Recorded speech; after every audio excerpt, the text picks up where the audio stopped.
Nesse slide, nós podemos ver que existe uma diferença entre de onde saem as lipoproteínas VLDL e LDL e o destino e o direcionamento das proteínas HDL. Então, as proteínas VLDL, que são formadas no fígado, elas levam o colesterol para todos os outros tecidos, enquanto que as lipoproteínas HDL faz o sentido inverso. Nesse momento em que as lipoproteínas VLDL e LDL levam o colesterol para outros tecidos, há uma troca entre colesterol e triglicerídeos entre as lipoproteínas. Nós podemos ver no slide, por exemplo, que as lipoproteínas HDL elas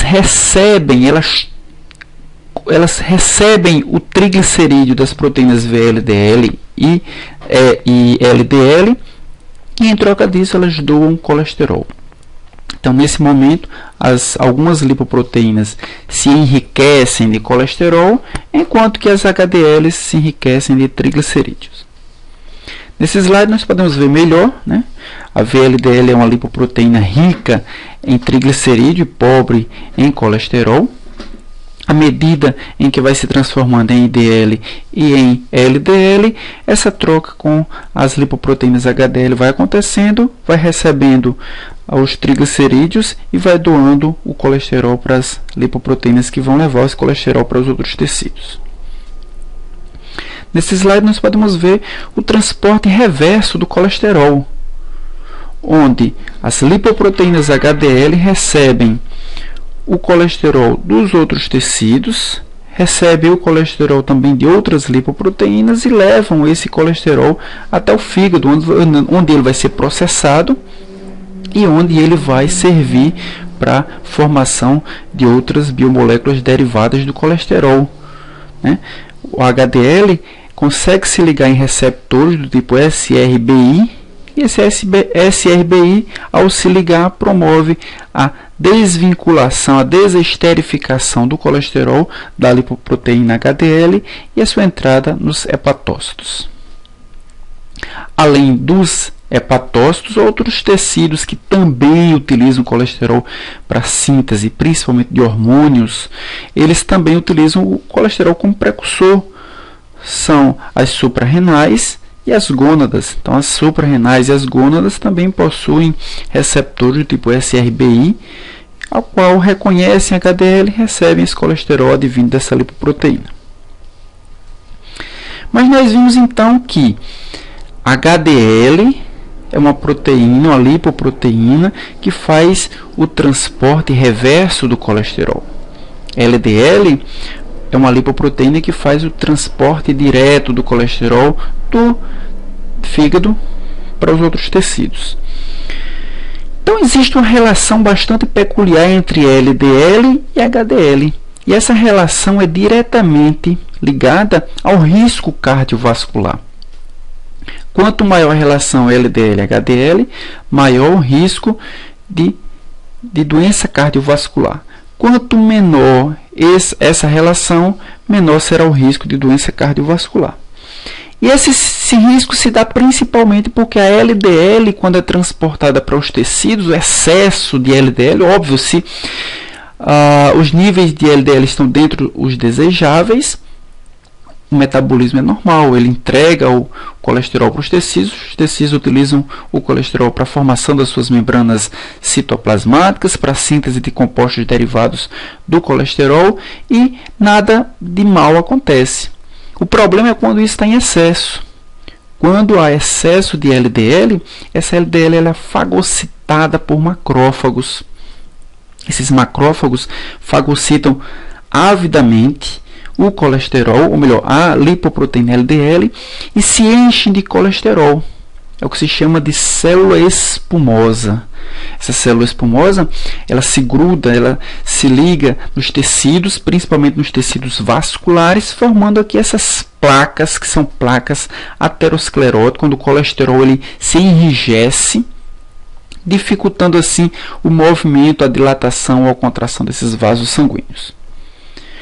Nesse slide nós podemos ver um tecido, uma micrografia eletrônica de um tecido contendo um conjunto de LDL. Isso foi um experimento artificial, onde foi inserido o LDL, em um animal. E esse animal ele captou o LDL e levou o LDL para os tecidos. Então nós podemos ver que esses LDLs se juntam, eles formam um grupamento de moléculas que são fagocitadas e contribuem para a formação da placa aterosclerótica. Por esse motivo, o aumento da LDL aumenta a chance de formação de aterosclerose e, portanto, do risco cardiovascular. Então, que fatores contribuem para elevar essa relação LDL e HDL? Um dos fatores é o consumo de ácidos graxos saturados e ácidos graxos trans. Esse tipo de lipídio ele contribui com a redução da expressão de receptores LDL, portanto, os receptores não são captados pelos tecidos e aumenta a exposição dessa lipoproteína ao macrófago. Outro fator contribuinte dos ácidos graxos saturados e ácidos graxos trans é a facilidade de entrada desse colesterol nas partículas LDL. Esse colesterol vem das HDL e encontra maior facilidade de entrar nas LDL através dos ácidos graxos saturados e ácidos graxos trans. Ingestão de café também, que contém algumas substâncias gordurosas, também aumenta a relação LDL e HDL. Alcoolismo, uma vez que o álcool ele induz o aumento da VLDL pela síntese de ácidos graxos hepáticos. Consumo elevado de açúcar também aumenta a síntese de ácidos graxos e, portanto, induz o aumento da VLDL. Lembrem-se que a VLDL é o precursor da LDL. Então, tudo que aumenta a VLDL vai muito provavelmente aumentar também a LDL. Sedentarismo, que é uma das formas de se consumir, uma das formas de se reduzir os ácidos graxos, os lipídios. O fumo, o estresse emocional, pressão alta também é um dos fatores que podem elevar, diabetes, obesidade e o hipotireoidismo. Nessa tabela nós podemos ver os limites. Então, se nós temos uma relação entre LDL e HDL, isso significa que nós temos limites aceitáveis, uma vez que lipídio é importante para o metabolismo de muitos compostos derivados do colesterol e também são importantes como fonte de energia, de armazenamento de energia. Se lipídio é importante, nós temos níveis considerados aceitáveis. Então, colesterol abaixo de 200 mg por decilitro é considerado aceitável. É um valor importante para que o metabolismo aconteça de forma correta. Triglicerídeo abaixo de 150 também é aceitável. A LDL, mesmo fazendo transporte para os tecidos, ela é importante nesse transporte. Níveis abaixo de 100 também são aceitáveis, assim como a HDL acima de 40, são também aceitáveis. No mínimo, melhor dizendo, no valor mínimo 40 também é aceitável. Entretanto, os problemas acontecem quando esses limites são ultrapassados. Então, quando o colesterol total passa de 240, esse nível 240 é tão elevado que aumenta muito as proteínas ricas em colesterol, as LDLs, por exemplo. Triglicerídeo triglicerídeo acima de 200 mg por decilitro também aumenta muitas proteínas, principalmente quilomicrons e VLDL, que contribuem para o risco cardiovascular. A HDL e a LDL também possuem níveis altos, Então, níveis acima de 60 para HDL e acima de 160 para LDL também são níveis considerados altos e prejudiciais à saúde cardiovascular. Então, como é feito a averiguação, o diagnóstico desses distúrbios, que em conjunto recebem o nome de dislipidemias? Então, o diagnóstico laboratorial das dislipidemias ela é feita para determinar o perfil lipídico dos indivíduos. Só que o perfil lipídico dos indivíduos ele não pode haver uma mudança de hábito, porque vai fazer uma averiguação do perfil lipídico, porque isso vai falsear os exames. Então, o indivíduo precisa manter uma dieta habitual, uma dieta normal. Ele precisa estar no que se chama de estado metabólico e em peso estável, pelo menos por 2 semanas. Se ele começar a fazer uma dieta nas 2 últimas semanas, ele vai falsear o resultado anterior. Então, 2 semanas antes da realização do exame, ele precisa manter um estado metabólico e de peso estável. Deve evitar também ingestão de álcool, pelo menos em 72 horas antes do exame, e também atividade vigorosa, uma vez que os ácidos graxos são metabolizados com atividade física vigorosa. Que tipos de averiguações, que tipo de estratégias se utiliza para verificar as dislipidemias? Uma das formas é o aspecto do plasma. O plasma lipídico ou lipêmico e um plasma não lipêmico, eles são diferentes. Então, é uma das formas de se averiguar rapidamente. E também através de dosagens bioquímicas, como o colesterol total, como o colesterol HDL, como o colesterol LDL e como também os triglicerídeos. Além disso, pode-se também averiguar as apoproteínas por diversas formas, imunodifusão, eletroimunoensaio, ensaio enzimático, ELISA, ensaio de fluorescência e imunoensaio turbidimétrico. Também podemos verificar as lipoproteínas de uma forma total, não só o colesterol da lipoproteína, mas a lipoproteína através de uma ultracentrifugação, precipitação seletiva ou eletroforese, também de lipoproteínas. O aspecto do plasma é o mais simples dos testes, é o mais barato dos testes e é o mais conveniente dos testes. Então, é só visualização mesmo. Então, se colhe o sangue com EDTA e verifica, após a centrifugação, como o plasma vai ficar. Os fundamentos são os seguintes. Quilomicron, por exemplo, que possui a menor densidade de todas, elas vão flutuar. Então, vai ficar na camada superior, quilomicron. Essa camada superior ela vai aparecer opaca, como se fosse uma espuma, uma camada esbranquiçada. Os triglicerídeos, eles possuem, se ele tiver com níveis abaixo de 200 mg por decilitro, ou seja, pouco acima do normal ou normal, ele vai aparecer como um plasma límpido, então não vai ser detectada nenhuma alteração visual no plasma. Se os triglicerídeos estiverem entre 200 e 300 mg por decilitro, o plasma já vai aparecer turvo. E acima de 600, o plasma vai aparecer leitoso, plasma opaco, plasma lipêmico, muitas vezes até esverdeado. A LDL, se ela estiver aumentada, nós vamos detectar um plasma límpido ou levemente alaranjado. São formas de verificar apenas pelo aspecto visual. Nesse slide nós podemos ver à esquerda, o tubo de ensaio à esquerda, mais à esquerda, apresentando um plasma esverdeado, indicando um aumento de triglicerídeos.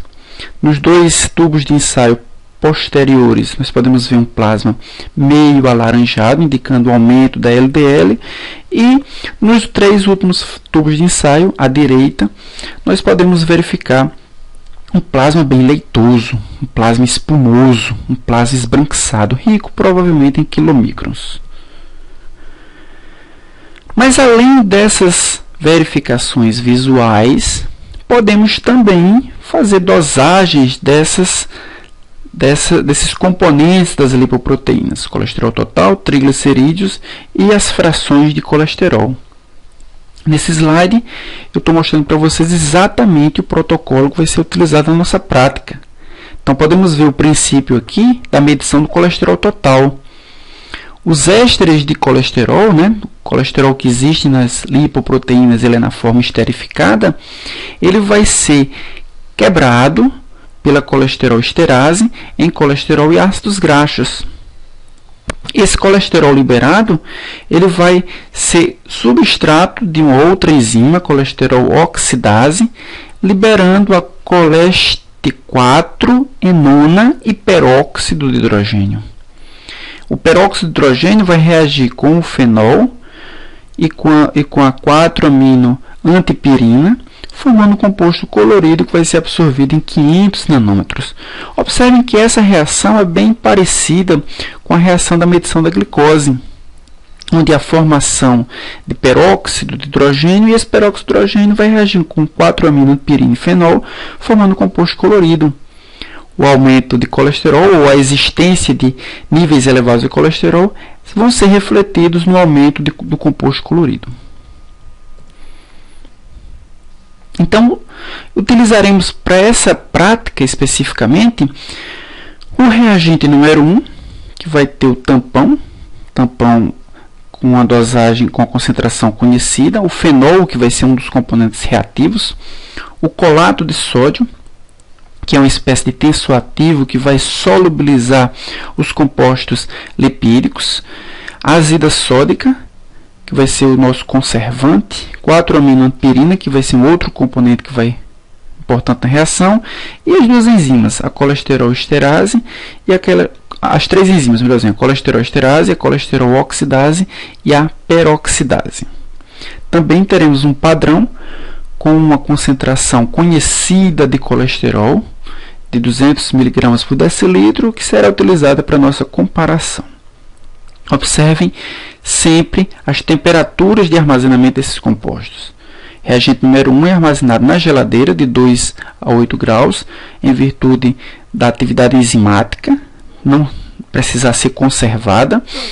E o padrão é armazenado a temperatura de geladeira ou a temperatura ambiente. Para padronizar a forma de armazenamento, nós armazenamos tudo junto, tanto o reagente número 1 como o padrão, já que eles podem ser armazenados na geladeira. Para proceder com o teste, nós vamos utilizar 3 tubos, um tubo padrão, um tubo teste e um tubo branco. Vamos colocar o reagente número 1 em todos.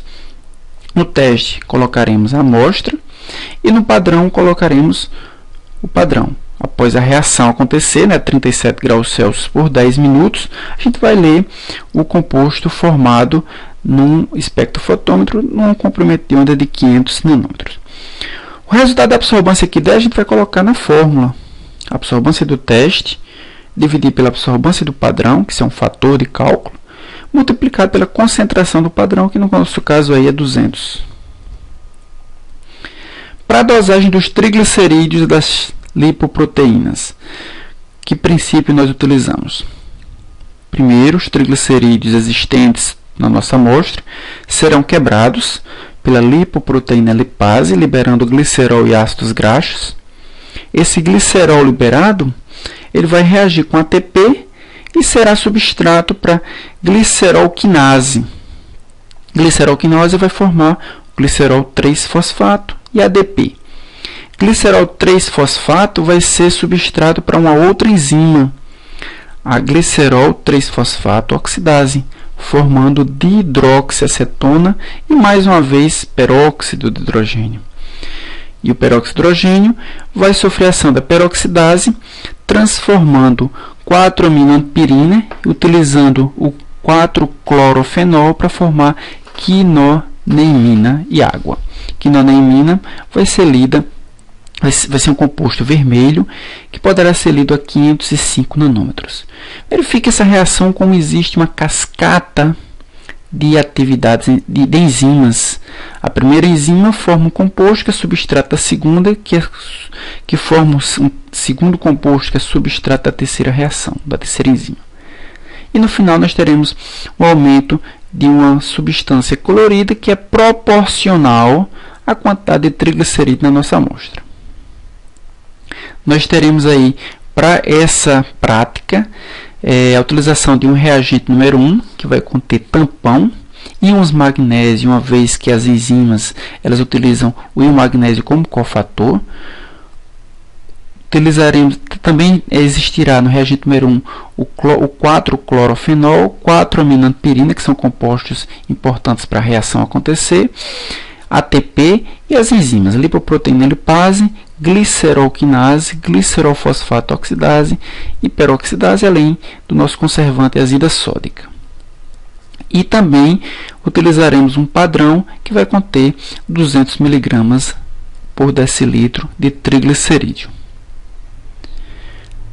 Para essa prática utilizaremos 3 tubos, né? Da mesma forma que foi para o colesterol, padrão, teste e o branco.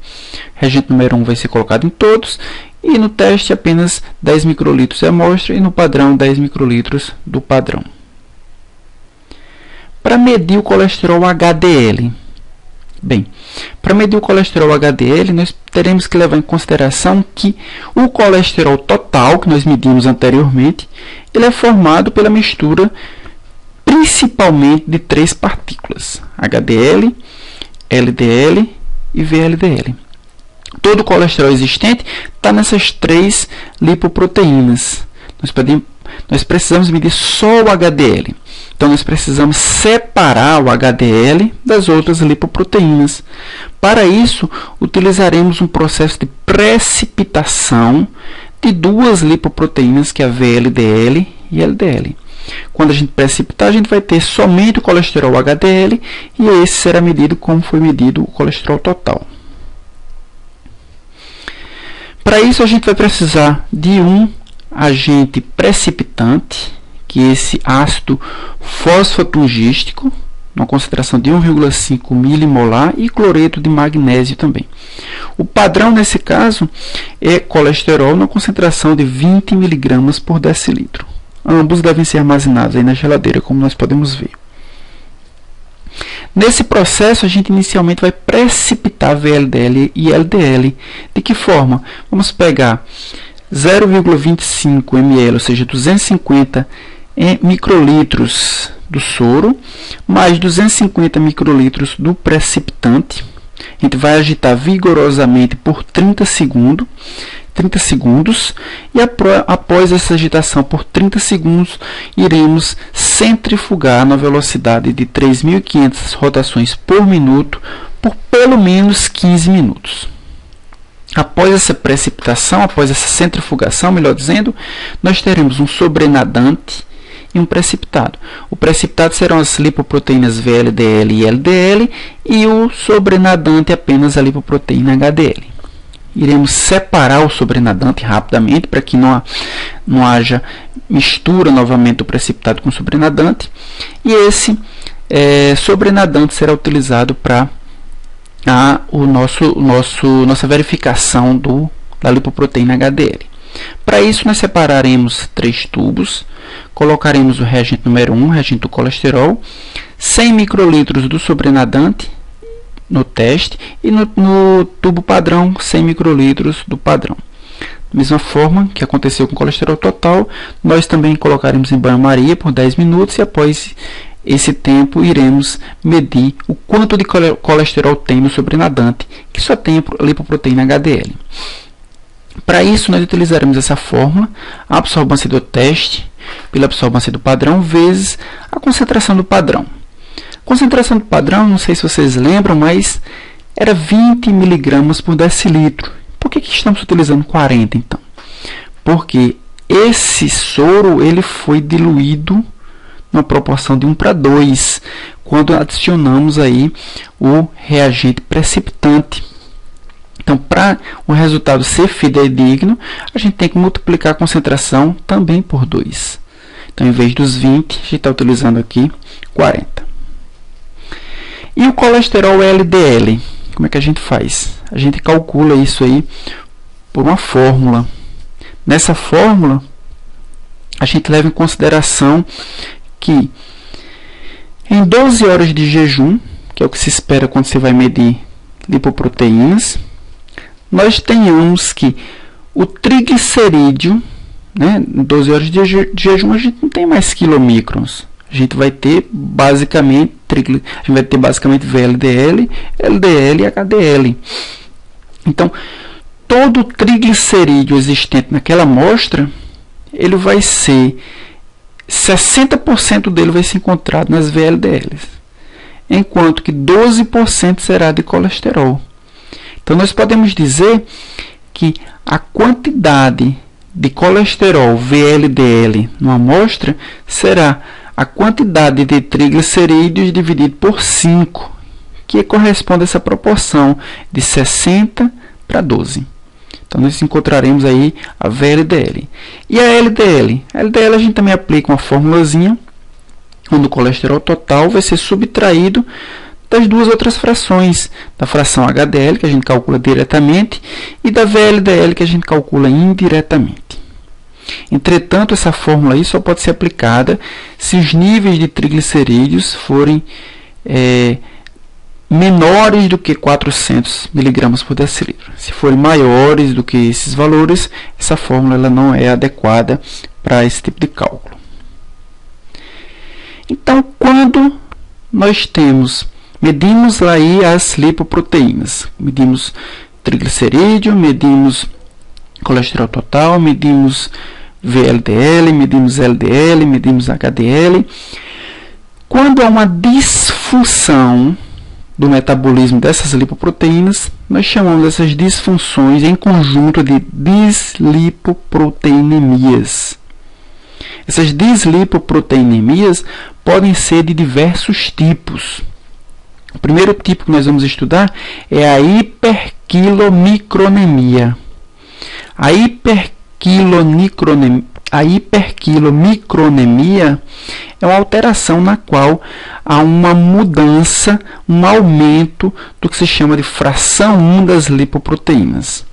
Qual é a fração 1 das lipoproteínas? São os quilomicrons. Os quilomicrons. Então, nós teremos nessa dislipoproteinemia um aumento dos quilomicrons. Em virtude de quê? Em virtude ou da deficiência da lipase lipoproteica ou por deficiência da apoproteína C2. A apoproteína C2 é aquela que ativa a lipase lipoproteica. Lembram o que acontece? Quando nos alimentamos, todo o lipídio que foi digerido, ele é armazenado numa lipoproteína chamada de quilomicron, que cai inicialmente nos linfáticos, mas que é veiculado para a corrente sanguínea. Esses quilomicrons recebem da HDL a apoproteína C2. Então, esses quilomicrons eles se tornam capazes de ativar a lipase lipoproteica nos tecidos, fazendo com que essa enzima quebre os triglicerídeos, uma vez que quilomicron é riquíssimo em triglicerídeo, quebra os triglicerídeos em ácidos graxos e em glicerol e fornece esses elementos para os tecidos, para eles serem armazenados, principalmente armazenados no tecido adiposo ou que sejam fornecidos para o tecido muscular para beta-oxidação. Nós podemos ver, então, que esses triglicerídeos, ao formarem quilomicrons, vão receber da HDL a ApoC2, vão ativar a lipase lipoproteica endotelial e vão perder triglicerídeos até se transformarem no que se chama de quilomicron remanescente. E aí esse consegue voltar, ele possui uma apoproteína desde a sua formação, chamada apoproteína B48, ele consegue voltar até o hepatócito, consegue se ligar e vai ser absorvido para ser metabolizado. Na ausência ou na deficiência da lipase lipoproteica e na ausência ou na deficiência da apoproteína C2, nós não teremos essa quebra de triglicerídeos. Então, os quilomicrons não vão se tornar quilomicrons remanescentes. Nós teremos, então, um aumento na quantidade de quilomicrons na corrente sanguínea.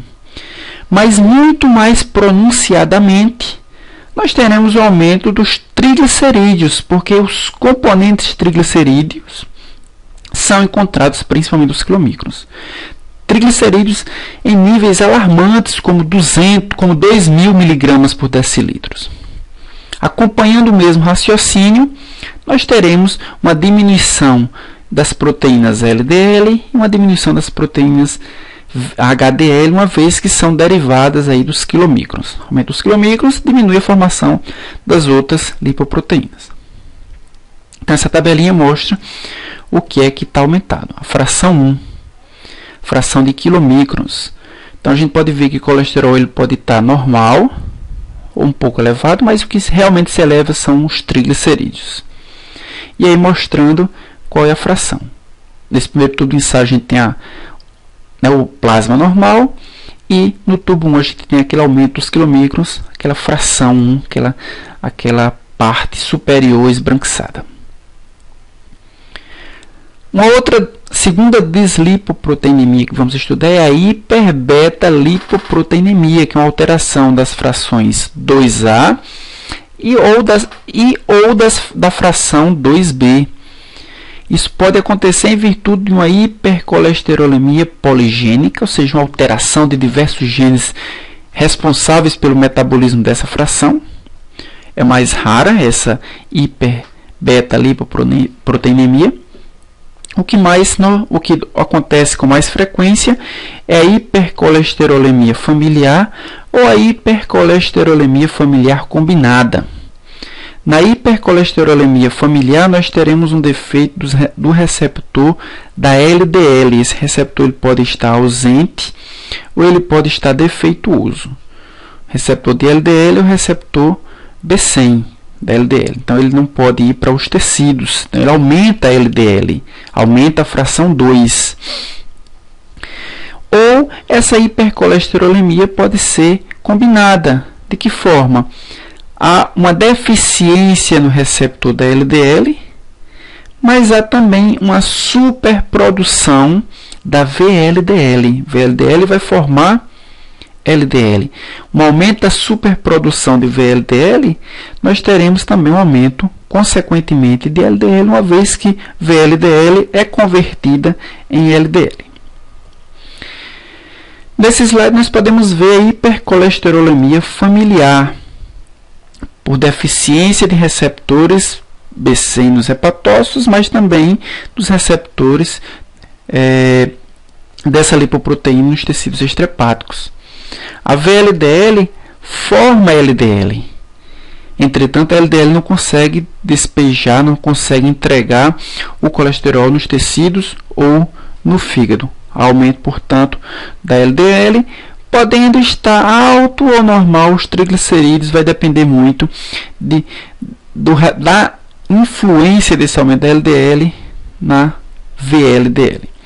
E normalmente nós encontramos uma diminuição da HDL. Dessa forma, nós aumentamos o que? A fração 2A, que é a fração LDL. Na hipercolesterolemia familiar combinada, nós temos a combinação da deficiência dos receptores para LDL e uma superprodução de VLDL. Então, também teremos LDL alta. Normalmente, nós podemos ter triglicerídeo, triglicerídeo aumentado ou normal. E, normalmente, nós temos também um aumento da VLDL. Então, por ter aumentado o LDL e VLDL, nós temos um aumento da fração 2B. Então, a hipercolesterolemia familiar combinada é o aumento da fração 2B. Nós podemos ver aqui no quadro, aumento da fração 2A, aumenta somente LDL, hipercolesterolemia familiar, e o aumento da fração 2B aumenta VLDL e LDL, consequentemente aumenta, é chamada de hipercolesterolemia familiar combinada. Os triglicerídeos eles estão um pouco aumentados na fração 2A e bastante aumentado na fração 2B. E os triglicerídeos da mesma forma estão normal, né, na fração 2A, uma vez que LDL não tem muito triglicerídeo, mas na fração 2B nós temos um aumento pronunciado dos triglicerídeos. Nós podemos ver aqui os tubos de ensaio, fração 2A aumenta apenas LDL, fração 2B aumenta LDL e VLDL nós podemos ver que o plasma ele é um pouco mais opaco no seu todo. A terceira deslipoproteinemia que nós vamos estudar é a disbeta-lipoproteinemia, que é a fração 3. Nesse caso, nós temos colesterol elevado e triglicerídeos também elevados. Isso acontece porque há uma forma mutante da apoproteína E. Lembre-se, a apoproteína E é uma proteína importante para os quilomicrons entregarem, né, se ligarem no fígado e, portanto, entregar o seu conteúdo lipídico para o fígado processar. Nesse caso, por haver mutação na apoproteína E, a captação dos quilomicrons remanescentes e degradação das lipoproteínas. Na desbeta-lipoproteinemia, nós temos uma alteração nos receptores da ApoE nos hepatócitos. Portanto, os quilomicrons remanescentes eles vão ter dificuldade de retornar, dificuldade de entrar no hepatócito. Esses quilomicrons remanescentes eles vão ter sua quantidade, sua concentração aumentada no plasma. Dessa forma, nós teremos como consequência disso o aumento do colesterol, o aumento dos triglicerídeos e aumento também da formação de IDL, para compensar o aumento dos quilomicrons remanescentes. Nós podemos ver aqui na tabela o aumento da fração 3, a fração IDL. Nós teremos ambos colesterol e triglicerídeos aumentados por aumentar essa fração. E aqui o aspecto plasmático, né? Nós teremos uma concentração maior de quilomicrons, portanto essa parte superior um pouco mais esbranquiçada, ela vai aparecer mais proeminente. A quarta deslipoproteinemia é a hipertrigliceridemia familiar. É um aumento da fração 4, aumento da VLDL. Isso acontece por duas razões: ou por uma superprodução dessa VLDL pelo fígado, ou por uma diminuição da sua remoção, da sua conversão de VLDL para LDL.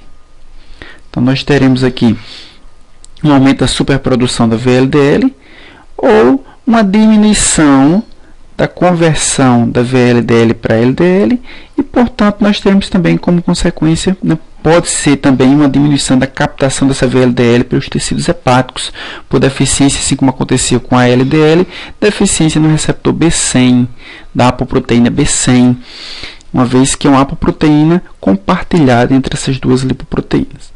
Consequência dessa hipertrigliceridemia familiar é aumento da VLDL. VLDL é rica em triglicerídeo, por isso que é uma hipertrigliceridemia, e aumento também da LDL, uma vez que com o aumento da VLDL, ela se converte em LDL, nós teremos o aumento das duas lipoproteínas. O aumento da fração 4 é principalmente VLDL. Então, nós teremos com o aumento da VLDL, assim como aconteceu com o aumento dos quilomicrons, um aumento exagerado de triglicerídeos, e poderemos ou não ter aumento de colesterol. O aspecto físico, né, do tubo, nós teremos um tubo homogêneo, né, totalmente opaco. E finalmente nós estudaremos a quinta deslipoproteinemia, que é a hiperlipidemia familiar combinada, aumento da fração 5. Então nós teremos aumento de triglicerídeos, aumento da VLDL e aumento de quilomicrons, então tudo isso aí combina com aumento de triglicerídeo. E isso acontece porque é uma superprodução dessas lipoproteínas ou uma diminuição da sua remoção, ou ambos. O aumento da fração 5, principalmente VLDL, mas pode ser também de quilomicrons, vai contribuir muito com os triglicerídeos, podendo ou não contribuir com o aumento do colesterol. Olhando aqui o aspecto, o aumento de quilomicrons sempre aparece aquela parte mais sobrenadante, né? Uma parte mais esbranquiçada, mais leitosa, uma espécie de espuma. Nós teremos também dislipidemias secundárias, aquelas que não dependem exclusivamente do aspecto do metabolismo lipídico. Mas obesidade nós temos aumento de colesterol total e de triglicerídeo e diminuição da fração HDL e da fração colesterol bom. A diabetes nós temos também aumento de triglicerídeo, né, principalmente pelo processo de beta-oxidação, pelo processo de cetogênese e diminuição da HDL. Hipotireoidismo, aumento de colesterol total e aumento de triglicerídeo. Na síndrome nefrótica, uma síndrome de lesão renal, nós temos o aumento do colesterol total e aumento do triglicerídeo. Na insuficiência renal crônica, aumento de colesterol total. E nas hepatopatias colestáticas crônicas também nós teremos aumento do colesterol total. Framingham foi um médico, cientista, que desenvolveu algumas tabelas para avaliar o risco de morte para se avaliar a morbidade em 10 anos, se as condições não forem alteradas, levando em consideração vários fatores de risco, dentre eles a idade, o sexo, a quantidade de colesterol total, HDL, se fuma, se não fuma, qual a pressão arterial, se tem alguma doença crônica de risco, né? Levando-se em consideração essas tabelas, pode-se avaliar qual a prioridade de tratamento.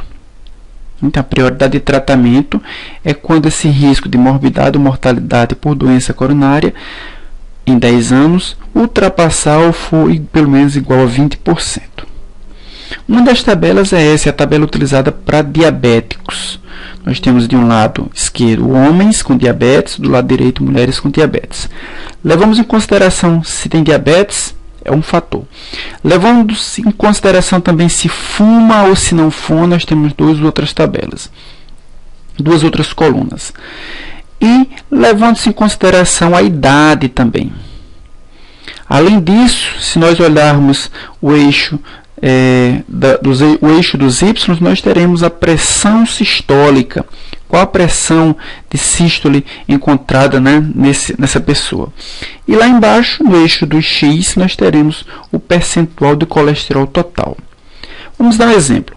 Uma pessoa com 30 anos, que é diabética, que é homem, que tenha níveis de colesterol, por exemplo, 250 mg por decilitro, e que tenha pressão arterial sistólica em torno de 160 milímetros de mercúrio.